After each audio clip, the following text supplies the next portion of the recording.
ఇక డీటెయిల్స్ చూస్తే వాయువ్య బంగాళాఖాతంలో ఏర్పడిన తీవ్ర అల్పపీడన ప్రభావంతో తెలంగాణ వ్యాప్తంగా భారీ నుంచి అతి భారీ వర్షాలు కురుస్తాయని హైదరాబాద్ వాతావరణ కేంద్రం హెచ్చరించింది. రానున్న 3 రోజుల పాటు రాష్ట్రంలో విస్తారంగా వానలు పడతాయని, ఈ నేపథ్యంలో కామారెడ్డి, మెదక్ జిల్లాలకు రెడ్ అలర్ట్ జారీ చేస్తుంది.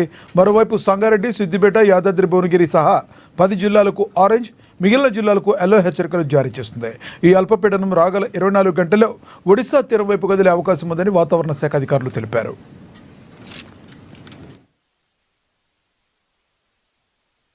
భారీ వర్షాల హెచ్చరికల నేపథ్యంలో తెలంగాణ ప్రభుత్వం పూర్తిగా అప్రమత్తమైంది. ముఖ్యమంత్రి రేవంత్ రెడ్డి బుధవారం ఉన్నతాధికారులతో ఉన్నత స్థాయి సమీక్ష నిర్వహించి క్షేత్రస్థాయిలో తీసుకోవాల్సిన చర్యలపై కీలక ఆదేశాలు జారీ చేశారు.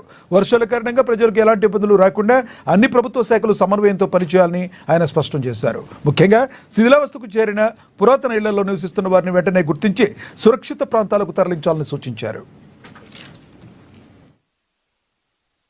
హైదరాబాద్ నగరంలో హైడ్రా, ఎస్డీఆర్ఎఫ్, జీహెచ్ఎంసీ, అగ్నిమాపక, పోలీసు బృందాలు నిరంతరం అందుబాటులో ఉండాలని సీఎం ఆదేశించారు. వినాయక చవితి ఉత్సవాల వేళ విద్యుత్ స్తంభాలు, ట్రాన్స్ఫార్మర్ల వద్ద ప్రమాదాలు జరగకుండా జాగ్రత్తలు తీసుకోవాలని ట్రాన్స్కో సిబ్బందికి సూచించారు. నదులు, వాగులపై ఉన్న లోతట్టు వంతెనల వద్ద ప్రవాహం ఎక్కువగా ఉంటే రాకపోకలను తక్షణమే నిలిపివేయాలని చెప్పారు. చెరువులు, కుంటలకు గండ్లు పడే ప్రమాదం ఉన్నందున నీటిపారుదల శాఖ అధికారులు ముందస్తు చర్యలు చేపట్టాలని సీఎం రేవంత్ రెడ్డి ఆదేశించారు. వర్షాకాలంలో అంటువ్యాధులు ప్రబలకుండా పారిశుద్ధ్య కార్యక్రమాలు ముమ్మరం చేయాలని, ప్రభుత్వ ఆసుపత్రుల్లో అవసరమైన మందులను సిద్ధంగా ఉంచాలని, అవసరమైన చోట వైద్య శిబిరాలు ఏర్పాటు చేయాలని ఆరోగ్య శాఖ దిశానిర్దేశం చేశారు.